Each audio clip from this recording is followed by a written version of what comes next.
So firstly, just wanted to say good morning and welcome to our second Wakefield Ambassador Programme event. It's great to see so many of you joining us, many of you who will have joined our first session and many new faces as well. So welcome everybody. We very much appreciate you joining on what is hopefully set to be another day in our Wakefield heatwave. So I can appreciate that the temptation to be outside it is strong today, so very much appreciate you taking the time to come and join this session with us. We've got another strong lineup of speakers for you today. Just a bit of housekeeping, as always, the question and answer boxes and the chat box will remain open. There won't be a live question and answer session, so if you do have any questions, please do note them down in those boxes. We'll keep an eye on those through the session, but we'll also review those all at the end and come back to you if there are any questions that we can't answer during the session. As well, this session will be recorded. So if there's people that can't join, or you'd like to share it with your organisation, or there's something you want to revisit, this will be available in the few days following. We'll email that round, and it will also be available online. So for those who weren't here at the last meeting, I just want to introduce myself. I'm Lucy McDonald, and I'm the place manager for Wakefield Council. So it's my job to help Wakefield Council and Wakefield realise its vision to make Wakefield a place where people thrive, businesses succeed, and visitors are welcome. And this ambassador programme plays a huge part in that. So through celebrating our successes, shouting about our place, raising our profile, together we'll build back stronger and we'll raise the profile to attract in with investment, to bring jobs, to bring visitor spend, all to the Wakefield district, to build greater prosperity in the future for both our residents and our businesses. For those who were here last time or know me already, I've probably talked about our place brand quite a little bit. If you do want to revisit that, you can visit the last session. This is a visual language and a storytelling narrative for Wakefield, and it helps us understand our key messages and what really makes us stand out and what we really want to shout about. So you can find the last session if you want to learn more of the website www.bwakefield.co.uk under the Get Involved tab. There you'll find information on the Ambassador programme and also the last session. On the rest of the website, you'll find assets, images, downloads, things like that. And of course, just get in touch if I can help you with any of that. So at the last session, I talked through those key themes, and I just want to revisit those very quickly. So they're that we dare to be different. We think outside the box in Wakefield, and we're not scared to do things a little bit differently. We capitalise on our connections, and that's in every sense of the word. So connecting you guys to each other, but also our connectivity on the motorways and the East Coast Main Line. We value our visitor variety and the quality of life that offers to our residents and what it offers tourists coming to our district. So everything from sculpture parks to mining museums to art galleries, everything, you name it, we've got it.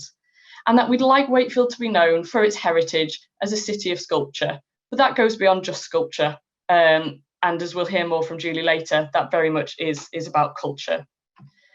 Now, Wakefield isn't the only place with a place brand, but that's the easy bit. It's what we do with it. And that's where you guys, again, really come into things. So you can get involved with the Ambassador Programme in a number of ways, attending events like this. You can join us on Twitter, LinkedIn. You can share using the hashtag #OneWakefield. You can visit the Be Wakefield website. And you can, of course, reach out to me or the team with all these details below. But what we want to do is give you the tools to shout about Wakefield, to raise its profile and to really put Wakefield on the map. So like I said, events like this, hopefully now we're easing into a new way of life without restrictions. And I know we're only on day 3 and I don't want to get too excited, but we are hoping that next time we might be able to do this event in person. So when I talk about those capitalising on our connections, it'd be great for us to meet you guys to meet us, and for you guys to meet each other. So to kick us off today, I'd like to introduce our first speaker, Director of Rushbond, Mark Finch, who's going to tell us about our city's Civic Quarter. So over to you, Mark. Yeah, my name's Mark Finch. I'm the Real Estate Director of Rushbond. I'm going to talk to you today about the proposals and plans for the Wakefield Civic Quarter. I'm not going to spend too much time about Rushbond and who they are. We have a website, rushbond.co.uk, but in particular, a couple of projects that people may be familiar with. We just completed the renovation, restoration of the Majestic Cinema in Leeds and City Square, which will be the home national headquarters for Channel 4. And just about to complete the Leeds' first commercial building, an 18th century building called the First White Cloth Hall, which has been transformed and is due to complete this month. Closer to home, we're partners on the redevelopment of the Bretton Hall estate with the hospitality company called Art Farm, and there is some work on site at the moment in terms of restoring the well-loved Camellia House building within the estate. So Wakefield Civic Quarter, a part of the city in the northern side, which is largely around what we would call, I suppose, a pretty grand street in terms of Wood Street, running from the cathedral all the way up to St John's, and a collection of buildings and assets around there, some of which are currently in municipal use. Obviously, the town hall, the county hall, formerly the HQ for the West Riding. Rushbond was selected as the partners of Wakefield Council to come forward with redevelopment proposals dealing with a series of sites. So we have the former Crown Court on Wood Street, we have the former police station, and a building alongside there, 40A, which we call Inwood House. Then at the rear is the car park, temporary car park on Gill's Place, and on Rishworth Street, the former multi-storey car park, which was demolished a number of years back, and also on Northgate, the Coroner's Court building. So there's two listed buildings, the Crown Court and the Coroner's Court. The police station's not listed, but it's recognised as a local asset. In terms of a master plan, the vision is about adding additional residential and housing into this part of the city. There's also already some housing, but the opportunity that we see to really just increase the quality and the variety of housing stock in the city is Wakefield being a great place to live wherever you are in your career or in your life, whether it be student or first job or downsize or later living or wherever. That being in the heart of this part of the city can be a compelling place to live. As part of that initiative, very much central to our plans is the restoration of the old courthouse, and the concept that we really have there is, I think if you think about great places to live and your neighbourhoods or great villages, or the community aspect, the community centre, the village hall element of it is quite pivotal to that. A place to maybe do a yoga class, or go and learn something, or meet some people, or do a band a jam session or whatever. So a variety of uses in a multifunctional venue, which is integral to our plans. Some of the kind of broad concepts behind the architectural design and the philosophy, looking at the principles around yards and ginnels and the vernacular in Wakefield, activating those streets and really knitting these sites back into the fabric of Wakefield itself. And some of the precedents of ideas, just to give you a flavour of the design code, looking at principle of sensitively reusing and adapting buildings, which obviously is incredibly sustainable. Looking at some playful elements, some fun, and some ideas around public art and sculpture, and incorporating into the design.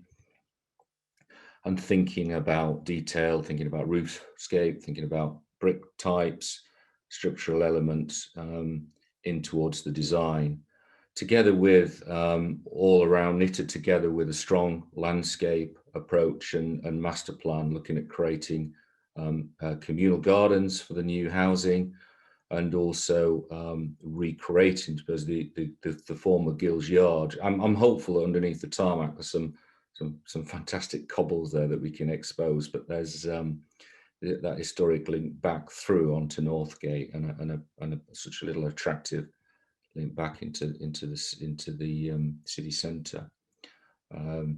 And some of the themes around that's informed some of the landscape and thinking around the garden's design, principles around biodiversity and production, the opportunity to grow things within those communal gardens for our residents as well. So in terms of the components, we have the courthouse, which is really seen as the heart of this project, a new hub which will provide, as I say, a resource for residents, but also for this part of the city centre and the college and the council and other users. We're looking to, and I would say that all of the these plans and ideas, we've yet to submit a planning application for this. We anticipate we would do that this summer, but we're just starting on a consultation program and a website which will have all these plans, and things should go live this week. So gives an opportunity to really have a look at the background, and we'll be having a kind of Q&A session with local community and stakeholders over the next couple of weeks as well. But I'll just give you a very broad overview of the elements. These are very technical plans, but it's looking to effectively reuse existing accommodation, the courthouse for these multifunctional space, the cafe, a bar, performance areas, workspaces, reopening the basements, the idea of getting some production in there, and pottery elements or bakery elements, as well as that mixed use. And externally,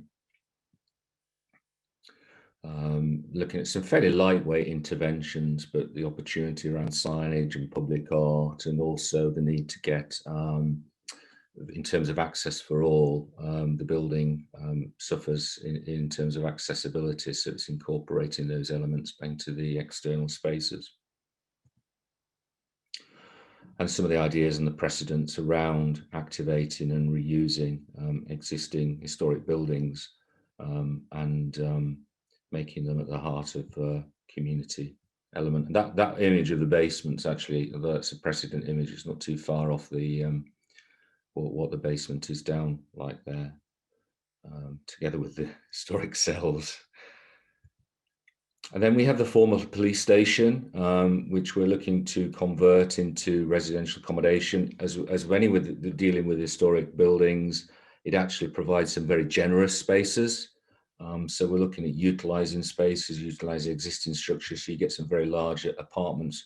Some really wonderful little images that are pulling together about the wood, the Wood Street of a past. And I remember the time, it's got the Eagle Press and the music shop there. It was a very vibrant street, and it's starting in elements to come back, in terms of reactivation of the street around the bars and the restaurants that are opening up around there, and getting more people to live in the city centre can only but help that.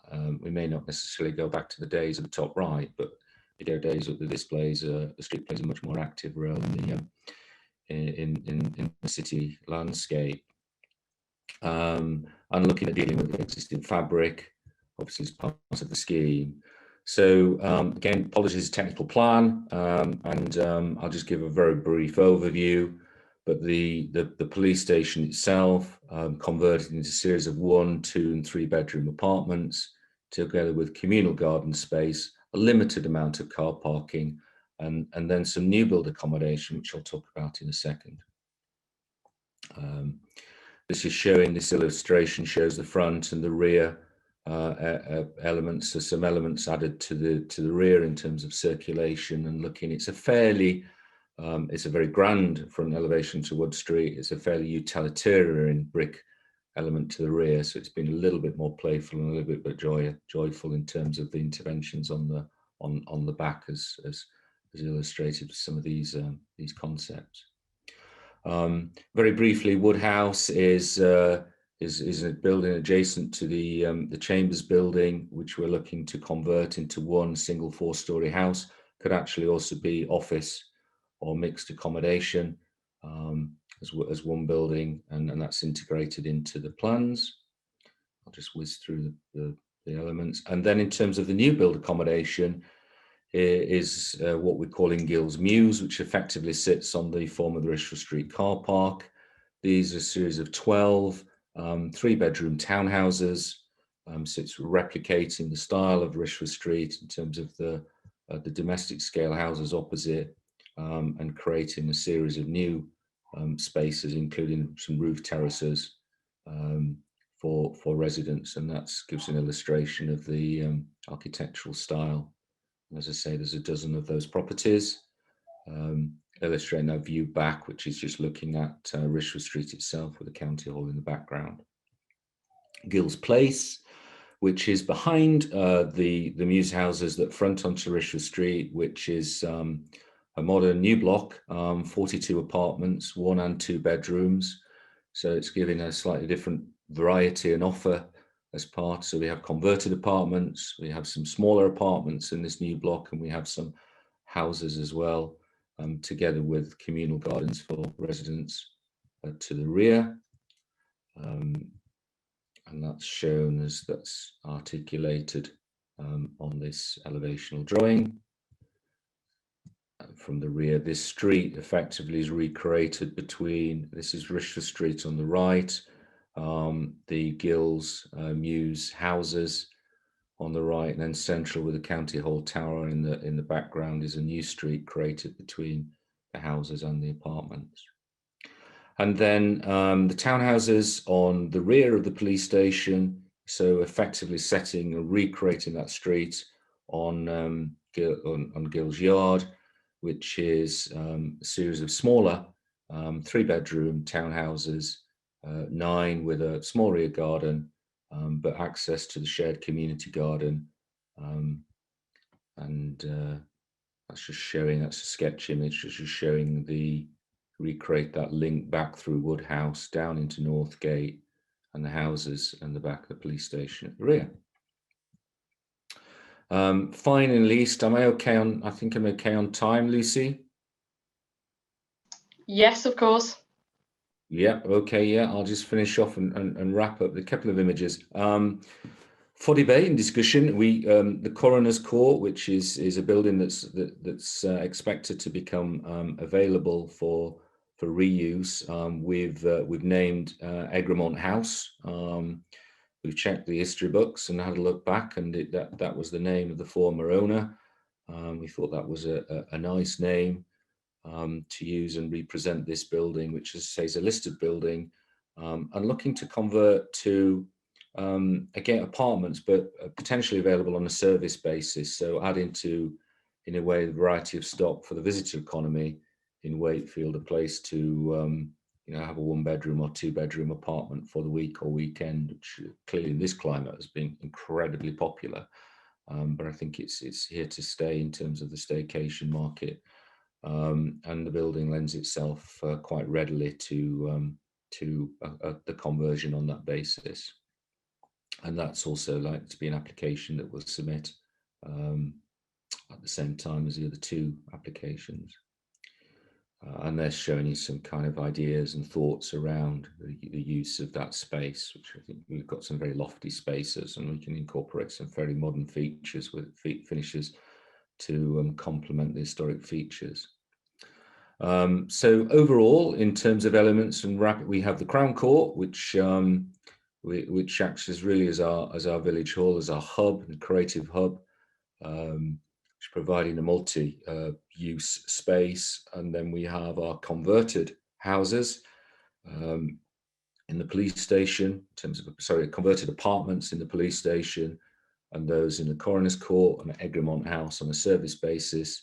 And then we have our new houses, some smaller 3-bedroom, some larger 3-bedroom, and then together a new apartment block. So we think we've got a variety of offer available for people to buy or to rent, on a service, a kind of variety of stock, and really then cementing that into the rest of the Civic Quarter neighbourhood with the college and the local authority, and obviously helping to support the traders along Wood Street and Northgate with the with additional people coming in and additional people coming with money to spend and things to do. So a rapid whistle-stop tour of this initiative. As I say, consultation due to start this week. Really wanting to get as much feedback as one. You know, we are a Yorkshire-based developer who's worked in Wakefield, and people come from Wakefield, and we don't know everything, definitely, and we'd just like to get as much information that was thought to refine our plans through local people, and then do our part in trying to make this a better, even better part of the city, as part of invention of Wakefield as a city, and all the things that Lucy's talking about where the city's going and where it wants to be. Thank you. Thank you, Mark. Yeah, that was great. Really good to hear about such exciting plans for that corner of the city centre. You know, and in that vision I talked about Wakefield as a place to live. So it really feels that's going to enhance that offer for Wakefield for future generations. So moving on, I'm sure that, or I'm very hopeful that many of you are aware that Wakefield is bidding for UK City of Culture 2025. It's a very ambitious and exciting time for the city. We know we have a huge cultural offering. So now we feel is our time to share that with the world. So fresh from stage 1 submissions on Monday, I'd like to invite Julie Russell to speak. She's the Council's Service Director for Arts, Culture and Leisure. So over to you, Julie. Hi everyone, thank you for inviting me along, Lucy. So hopefully I can get my tech to work. So hopefully, is that showing? Yep, looks good. Okay. Morning everyone, and I'm hoping that many of you will have seen some of the press and seen some of the announcements that have been made from a number of partners about our ambition for Wakefield 2025. I've got a few slides just to give you a flavour. It's incredibly early days in the process, but I'll try and articulate some of that process for you so you can understand where we need to go the next few weeks and months. What is it is probably the first thing. You know, what is the competition? It's really a UK competition that started many years ago with Derry, and it's about putting culture and creativity right at the heart of regeneration and placemaking. It's making sure that huge impact can happen, whether it be for health outcomes, for social outcomes, or economic outcomes. You know, how can we make sure that culture and creativity makes a big difference to residents and also placemaking in terms of businesses and visitors to a place?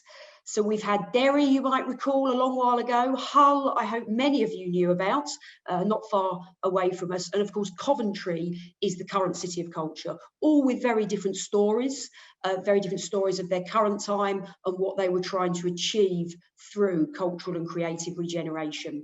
I guess the big question is who will be next? Traditionally, it's been a campaign about a city, and very much a city had to be at the heart of it. But the government have changed their view on that, and DCMS are encouraging applications that include clusters of towns. You could work across your boundary borders, and in any different combination, really, as long as you have a narrative about the place. So we've, after some initial consultation with partners, we've chosen to apply as Wakefield District. And I'll come on to that, but we've got a city and 10 towns really as part of that. But the competition pretty much opened in late May, and we had a chance to, of course, make our intent known, which we've done as a district through the council at this stage. And then we had to complete a light touch expression of interest, and that had to be in on Monday. So I'm probably looking very tired because it's been a very, very quick timeline for us and all the partners who've been able to feed in to this point. We will actually know if we are on a long list by September, and then a longer application, a more detailed application, has to go in January. And then if we're still in the competition, we get the chance to have an assessment in March and April, and then finally an announcement in May 22. So it's not a hugely long process, but we have to be very organised if we want to do well in it. And so that's kind of where we need to be. It's probably worth saying that there are some cities and districts and towns who have been working on this for the last year or so. We are slightly late to the gathering, and people may know that Bradford is one of those places who's been working on their application. But nonetheless, a lot has been changing in Wakefield the last 12 months. There is lots and lots of activity around the sector, and I think it was felt that actually, why not? You know, why not apply now? So why now in a bit more detail? I think most of you will know we've got creativity in our souls. We've got Barbara Hepworth and Moore and John Gissing and Helen Fielding, and names going back to Bretton Hall and all the wonderful credentials that has provided for the district. We've got some wonderful world-class assets that absolutely sing Wakefield, from the Yorkshire Sculpture Park to the Hepworth Wakefield. We've got the National Coal Mining Museum in our district as well, and then some lovely other destinations and quirky assets within our district, from our castle to the art house, to, you know, with lots of independent artists who've relocated or indeed grown and developed in Wakefield, to our lovely Matcham Theatre, Theatre Royal. So we've got huge sort of visitor offer, but it doesn't always come together as well as we might like, which is why some of the competition might help us do better. We've also got some very exciting work around emerging creative clusters. Production Park, you may have heard, and the wonderful Backstage Academy that serves live events and staging worldwide. And there are huge opportunities for our youngsters in the future to gain jobs and work in that industry as we move forward. They now have an academy to support young people to learn the skills of those trades. And we've also got the emerging work at Rutland Mills, which is to transform those wonderful heritage mills into a modern Taryard North Studios, you know, real music production hub as well as wider amenities. Alongside all of that and wrapped around it, we've got growing festivals. We had the Moonfest just before the pandemic, and we've got ambition for this summer as well. So some lovely collaborative festivals that are making a difference to the whole district. And we've got wider cultural programmes supporting creatives to grow and develop within Wakefield. Wrapped around that, and an aspect of creativity that maybe we sometimes don't think as the same as our craft artists, is that we've got IP-rich gaming and digital companies like Team 17 right here in Wakefield, which provide further hope and opportunity for new careers and different types of jobs. But we're a district that remains with a lot of stubborn health inequalities and inequalities in skills and wider ambition and long-term sort of health needs. And actually that means sometimes some of this doesn't pay off for people, and we need to get to a place where all of our residents and our visitors and our businesses are really thriving as much as possible. We remain with a slightly lower skill levels than the rest of the region and nation. We've got jobs affected. Although we've got jobs, a lot will be affected by automation. So we need to make sure there are good quality jobs around for people to learn and move into, and of course remain in Wakefield and help us thrive. We also know the pandemic has widened inequalities, and I think most of us who've read the press over the last 12 months will know that there are some sections of our community who have suffered more. And the whole idea of a City of Culture bid is that we can use culture and creativity to make a huge difference to all of those things. Just a little bit of a quote, which I won't read out, but there's real evidence that regenerating our district through culture and creativity is really good inclusive growth. We know that the quality of jobs that come out of the creative sector are good jobs that help support people's well-being. And there's wider benefits of culture and creativity around social cohesion, learning, and encouraging people to work together. So actually there's a wider reason to use culture as a regeneration tool, and that's been proved by evidence. We've got our Creative Wakefield framework that was produced just before the pandemic, and we've got a wonderfully developed network of over 450 creatives and now a newly established board. So we've got a sense of leadership around culture and creativity that's in a partnership platform that I think can really help Wakefield. So above all, we think it's a really timely chance to put our name in the hat, to make sure that Wakefield's in there and amongst it, to create a sustainable step change.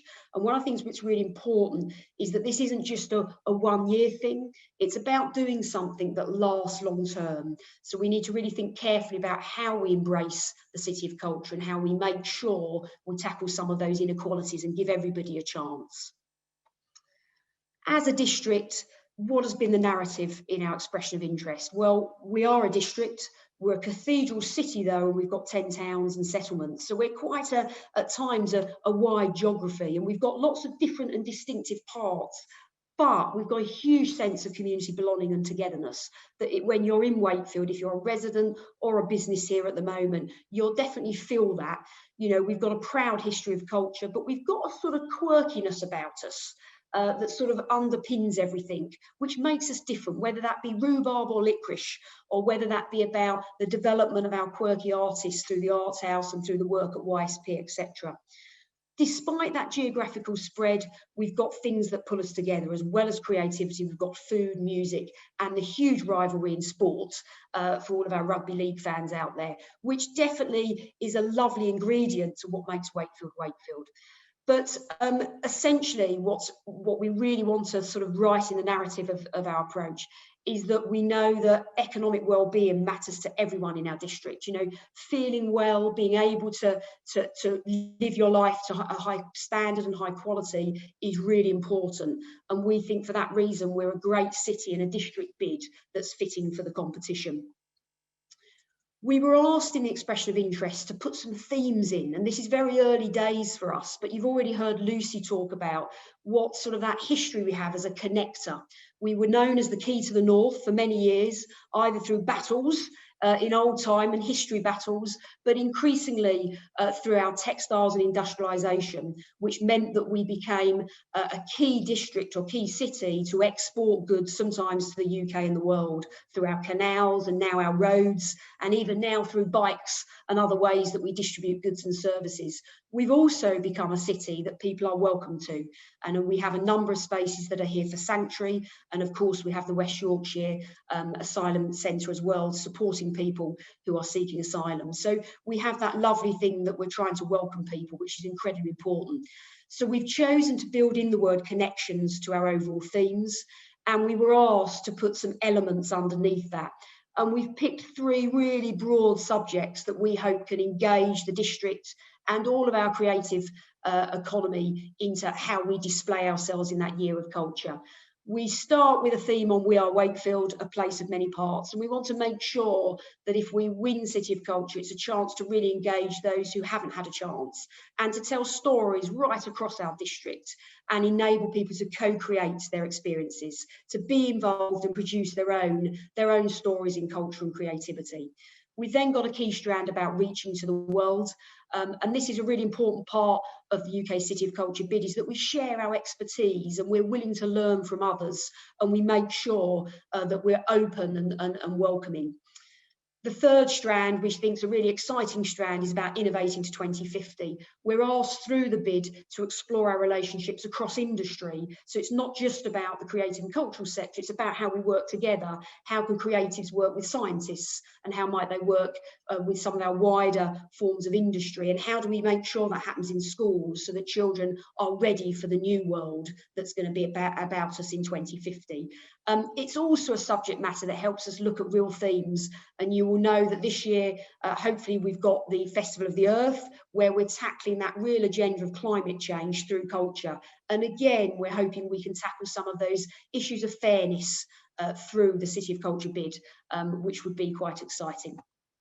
So, the other things I should say to you is that we've tried to weave in the importance that those aren't involved in culture and creativity at the moment get the chance. So bridging that gap, if you like, in creativity. But to do that really well over the next few months, it's really important that we consult and engage, so that the next stage of the bid is really based on what people would like to see happen in a special year.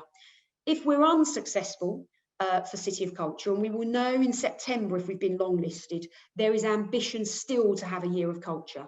And certainly the council, through our leader, has announced that it's really important we keep going and try and keep some momentum. So I think regardless, we've got something to look forward to. And this slide just says it doesn't matter whether you're a volunteer, a teacher, a business, an arts organisation, a resident, a journalist. We want to encourage you to be involved and help shape this. So the next stage of the process, sort of September onwards, we need to update on. But essentially, we are welcoming you to contact Lucy if you'd like to be involved, and we'll create a database. We'll add that to the current network of Creative Wakefield so that we know all those interested parties, and we'll make sure we'll keep people involved. But the next few months, certainly, we'll have an engagement programme anyway. So there'll be further chance to shape in a bit more detail than somewhere like here. So I think that covers all the main points, and I hope I haven't overrun. So probably thank you for your time this morning, everyone, and probably back to Lucy. Thank you, Julie. Thank you. I think, yeah, just from my kind of side, you know, being involved in this bidding process so far as part of Julie's team has been amazing. And I think I always knew we were a district that was full of culture and creativity, but even in the last few weeks, I've learned that we are absolutely bursting at the seams, which is great. In the nature of live events and technology, that was going to lead us really nicely onto our last speaker, who is Nicola Freeman from the Hepworth Gallery. She's their Director of Learning and Engagement. Nicola was due to join us to talk about the 10 years that have been and gone since the Hepworth was first established, and the 10 years in the future. Unfortunately, in the nature of live webinars and technology, Nicola hasn't been able to join us this morning.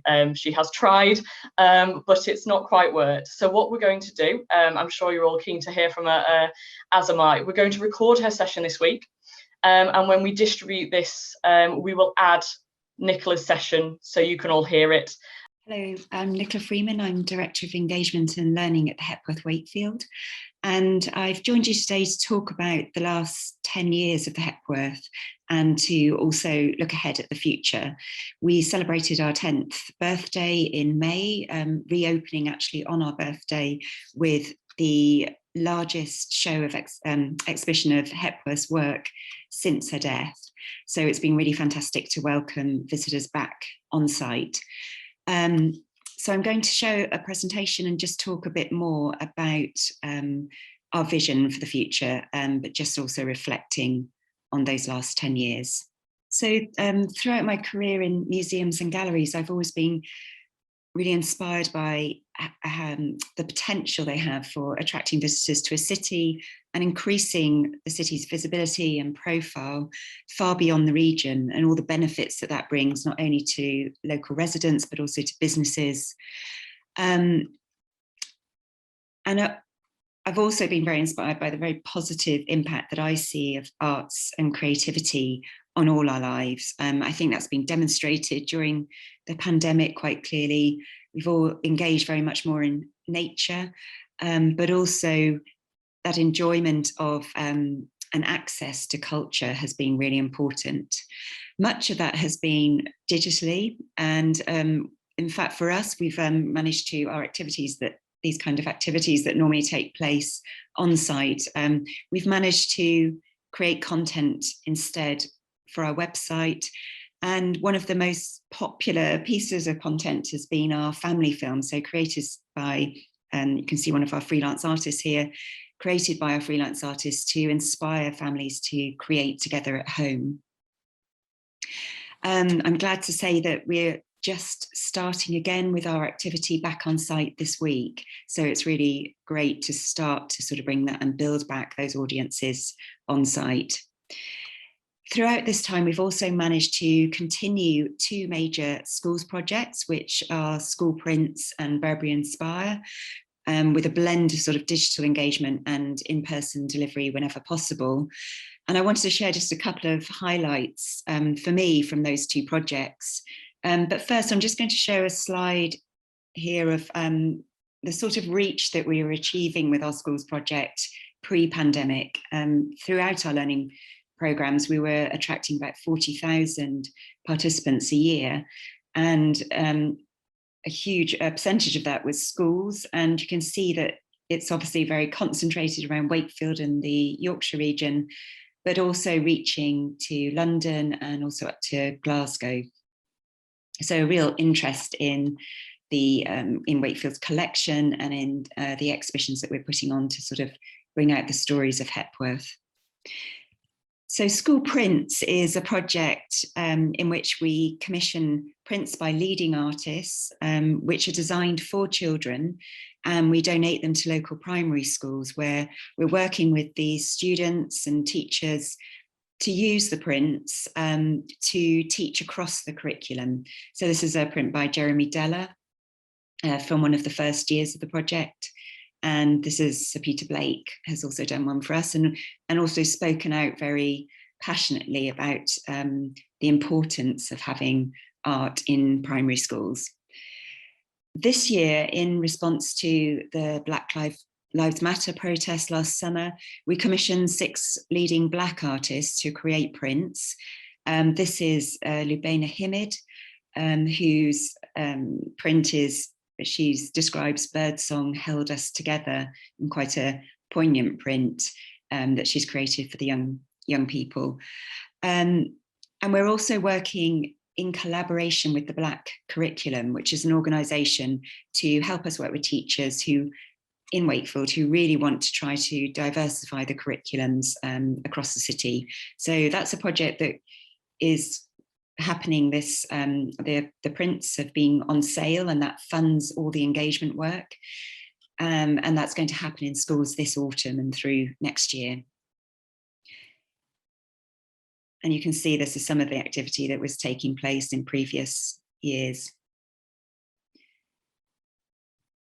So Burberry Inspire is our flagship project for secondary schools. It's funded over 4 years by the Burberry Foundation, who have their factory in Castleford.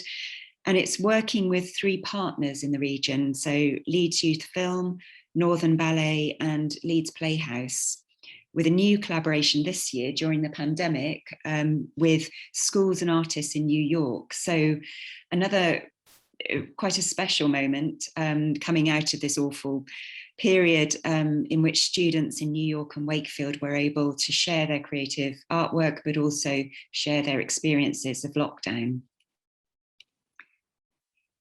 So when the Hepworth won the Museum of the Year Award in 2017, the chairman of the judges that awarded the £100,000 prize, he commented that the Hepworth was the museum everyone would dream of having on their doorstep. And so 5 years on, I very much hope that's how Wakefield feels about the Hepworth. And it's certainly our mission to make sure as many people as possible are able to engage with us and enjoy Wakefield's collection. And that often means us reaching out to different groups and communities who may not be familiar with what we're doing and aren't currently regular visitors. So that was actually one of the particular areas that the judges were impressed with. And when they visited, they were struck by the exhibitions and by the collection that we hold. But in particular, they were drawn to a small collection, a display of works that was curated by a group called Art Social. And Art Social is a long-running programme that we have at the Hepworth, which is specifically for vulnerable and at-risk young people. So these are young people not in work or educational training. And we work with partners across the district, so youth partners across the district, to signpost young people to this programme. It's a small group, it's normally about 25 to 30, but it can have really sort of life-changing effects over this longer period. And we've had excluded young people who go on to be accepted on university courses, to work with us, and also to work with other creative industry organisations in the district. And this sort of nurturing and retaining talent in the region is a vision that we want to define the next 10 years as we work together with the council, with other arts organisations, with local communities, business partners, to recover from COVID-19. Another defining aspect, I think, for me of the Hepworth programme is the way that we always try to ensure that the artists we work with on our exhibitions programme, or that we commission to make new work for the collection, also engage in our wider public events and learning programmes. So this is one example. This is at the core of an exhibition by the photographer Martin Parr in 2016, was a commission to record the work of farmers within the Rhubarb Triangle, which is, of course, this area around Wakefield, which is famous for its forced rhubarb production. As part of the exhibition, which was called The Rhubarb Triangle and Other Stories, visitors were also offered, and this is another of Martin Parr's works here, visitors were offered the rare opportunity to have portraits taken by Martin Parr. And so these are just a small selection of some of the families who took up that offer.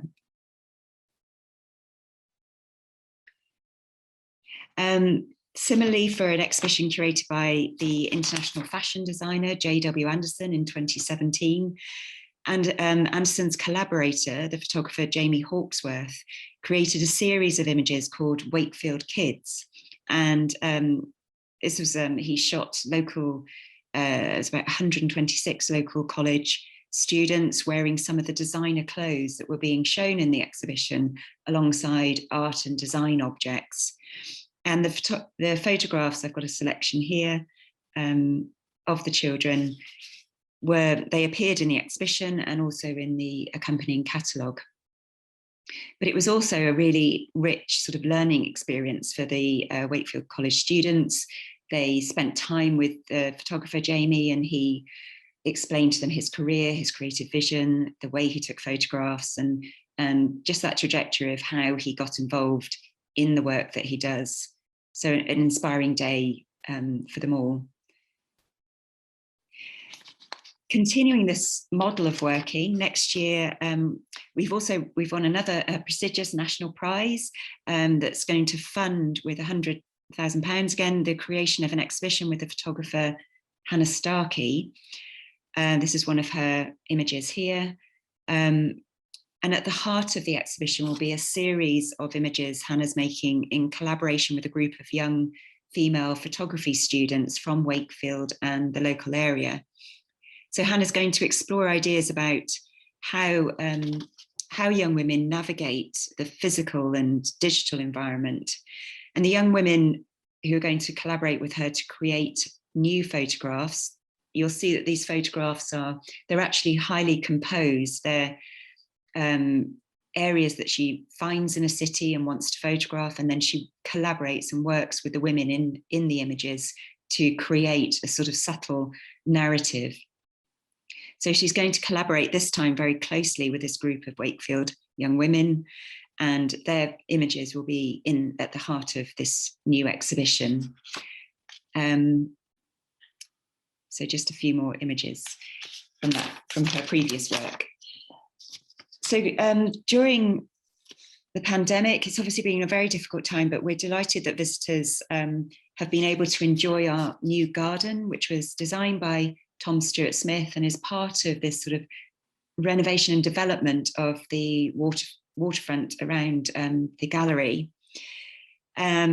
We've got a gardener who's been on site throughout the time to upkeep the garden, and has also had this engagement with local people and finding them really enjoying the sort of solace and quiet, but also being able to share with them how she's built the garden and her experiences on site. And we're wanting to, over the next 10 years, really expand that experience on site and go into communities and start working with communities and thinking about how green and blue spaces across the city can be best used, and sort of looking at different creative uses of them. So that's going to be a really close collaboration with many communities right on the doorstep, and then encouraging them, of course, to come and enjoy this garden, which is open 24 hours. So it's quite a unique garden. We're also delighted that Rutland Mills opposite has been taken on by a developer, and during the pandemic has been building work has been going on at a great pace. And we're really looking forward to the really creative future collaborations with Talyard North, who will be the main occupants and actually planning to be on site in early next year. They're a complex of artist studios with an education arm specialising in professional development for musicians and practical postgraduate courses in music production. So with Barbara Hepworth's great love of music and with our learning programmes for the next 10 years, very tightly focused on nurturing creative talent in Wakefield and supporting young people into the city's creative industries, it's going to be a really exciting time to see how we can work together. We've been incredibly grateful over the last 10 years to many local businesses such as Jordan's and Grand Central for the support that they've given to really help develop our programmes and our work with communities. And we're very much hoping we can, sort of forge new partnerships with business in the next 10 years. At the same time, we've had a renewed focus on researching and building Wakefield's collection. This shot is just showing how this development will create this new courtyard as well next to the gallery, with potential for more cafes and hospitality and also outdoor sculpture. So we've got a renewed focus on researching and building Wakefield's collection. We've made a significant number of really exciting new acquisitions over the pandemic period, which has been very positive. We launched the Hepworth Research Network in collaboration with the Universities of York and Huddersfield the day before we closed, just at the beginning of the pandemic. And we've got two very exciting collection projects running this year. So one's looking at the ethnic background of artists in our collection and the many untold stories of migration that will also see a work by a young artist of colour commissioned and acquired for the collection. And part of that project also is funding a curatorial trainee post. So that's a project running all this year. We're also doing a collaboration with the University of Leeds to extend our research into the barriers that female artists continue to face. May surprise you to know that despite having one of the greatest female artists of the 20th century at the core of our collection and a commitment since we opened to show and acquire work by female artists, only 11% of Wakefield's collection is work by female artists. And that's in fact very high for across the UK for a collection. So we're looking at all the different ways that we can really expand Wakefield's collection for the future. So over the next 10 years, we also want to see more of the collection out on loan in communities across the Wakefield district with displays curated by local groups and in places you may not expect to see it. Trinity Walk is a long-standing corporate sponsor who have a loan of work for public display in the shopping centre as part of that partnership. And as I say, we just really hope that also during the next 10 years, we can find really creative and exciting ways to work with businesses and make sure that everyone benefits from the city's really wonderful and growing collection. So I'll stop there and thank you very much. And yeah, just as I say, just looking forward to a very exciting future for the next 10 years. So just finally from me, I mentioned at the start that hopefully we will host our next event in person. I don't want to get anybody kind of overexcited, including myself, but the team down at Production Park in South Kirby have offered us use of one of their brand new event spaces. It's not even finished yet, so we would literally be the first people through the door, and it would also include the opportunity to see a bit behind the scenes at Production Park. If you don't know much about Production Park, I'd absolutely say give it a little research. It's a huge asset to the Wakefield district. I mean, Beyonce, Coldplay, Muse, Little Mix, Robbie Williams, to name a few, have all visited, whether it's to rehearse in their studio or to see their set being built. It really is quite an extraordinary place. So I'm really hopeful that should things carry on the way that they are going, that we'll be able to see you all there. And we're aiming for that event to be held mid to late September, get that school and summer holidays period out of the way. So look forward to seeing you then. Hopefully it will be in person. If not, it will be virtually. And between now and then, look forward to seeing you engaging with our social media. We'll be sending e-coms. all those types of things. So just wanted to say a big thank you, and we'll see you next time. Thank you.